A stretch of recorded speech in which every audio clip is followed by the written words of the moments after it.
Hello, hello!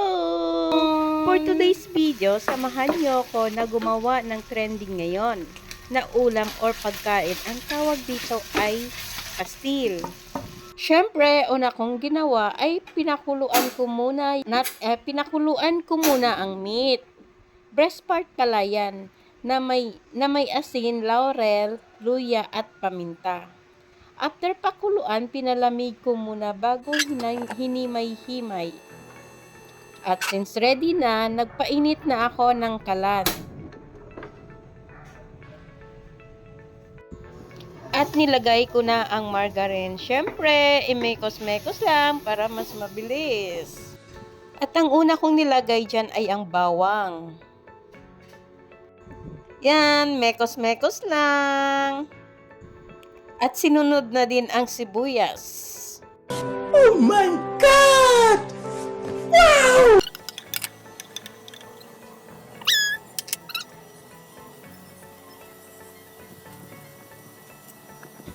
At sinundan na din ang luya.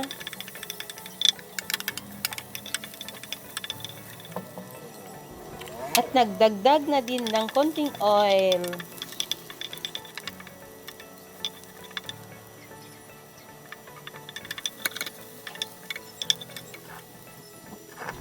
Siyempre, ang pinaka-main dishes natin ay yung meat. As you can see, mekos-mekos lang hanggang sa ma-absorb na yung lasa. Then, sinunod ko na yung oyster. Mekos-mekos ulit. Yan.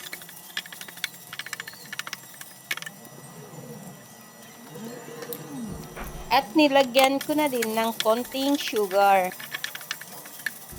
Sili, tapos mekos-mekos ulit. At syempre, konting tuyo. Then mekos-mekos na naman. Oh my God! Wow! Ready na! Let's eat! O, diba? Mukhang masarap. Masarap nga ba? Tara, tikman natin. Siyempre, since luto ko, wala namang ibang magja-judge, kundi ako. Siyempre.